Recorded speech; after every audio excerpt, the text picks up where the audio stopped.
For more on this now, I'm joined on the line by the City of Tshwane's Solly. Thanks so much for your time, sir. Appreciate it. What do you make about the statements coming out of the International Relations Department? Well, let me just say it's quite common for mayors of large cities the world over to visit each other in order to facilitate private investment. Such visits don't happen at the level of bilateral trade negotiations. Mayors simply don't have that level of foreign policy competency. But mayors do have control over many factors that will lead private business either to invest or not to invest in a city, whether it's the quality of municipal infrastructure or transparency of the bureaucracy or whatever. So we really don't understand the controversy that all of a sudden is now being displayed here. Mayor Msimanga's visit to Taipei happens at the invitation and at the expense of the city of Taipei. The people of Tshwane have given us a mandate to deliver change that creates jobs. Foreign direct investment in Tshwane, as in any other city, is a major driver of economic growth and job creation. So our inclination as a city is to follow any lead that may attract job-creating investment. And from our point of view, there is no foreign policy which prevents the inflow of private investment from Taiwan into South Africa.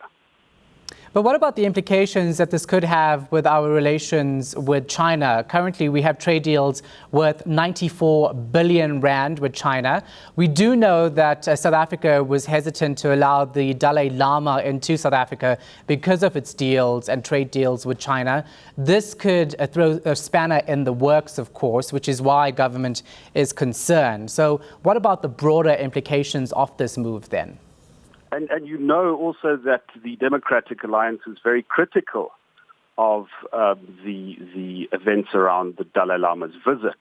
So certainly, I mean, if this happens at the level of politics, we are not going to be led by ANC policy. But just in terms of the foreign policy of the country, I want to reiterate that there is no foreign policy which prevents private business in Taiwan from doing business with people in South Africa and vice versa.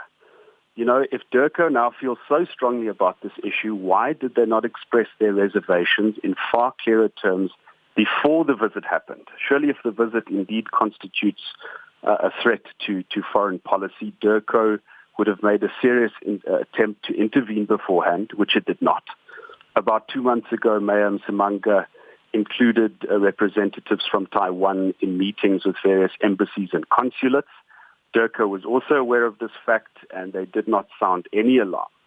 So I think the essence here is that no violation of foreign policy as it is formally exists was done or committed by this visit. It is about drawing investment that creates jobs for the people of Tshwane. But we have chatted to the International Relations Ministry, and Tshwane Mayor texted one of our journalists saying, and I'm quoting here, "This visit is not sanctioned by the South African government. The executive mayor knows our views and was advised against undertaking this trip." So that really is in contradiction to what has happened. Well, we do not ask the opinion of the Department of Foreign Affairs or of Tshwane Mayor whether he might think it's a good idea to do the visit. I mean, that's not really the issue. The issue is, does this constitute a breach of South Africa's foreign policy interest? And it does not. So if Tshwane Mayor thinks that it might be a bad idea for a mayor of a South African city to visit Taiwan, that's one thing. If it's a breach of our interest, that's quite something else. And I think from our side, we are clear that this does not constitute any such breach. So this has nothing to do with politics and the DA and ANC going head-to-head over an issue, does it? I don't think this comes down to a serious ideological difference on foreign affairs. As I mentioned, mayors visit each other constantly in order to facilitate private investment. And as it stands, there's no rule, there's no law, there's no stated policy that prevents someone who has money to invest in Taiwan from spending that money in South Africa to build a factory or to invest in an existing business. That simply doesn't exist. If Tshwane Mayor wants to expand the the scope of the One China policy, this is really not the right way to do it. Who's paying for this trip? As I mentioned, this happens at the invitation and the expense of the city of Taipei. Now, it also says in your statement that the executive mayor has elected to take time out of his own personal leave to visit the mayor of Taipei on his invitation. So was he on leave in the country on holiday, or did this happen while he was on holiday in South Africa and then decided to make the trip because of the invitation? Yes, the trip was scheduled way in advance, and that's why I say Dirco was well aware of it. This last minute outrage is really so manufactured. The mayor is on leave officially.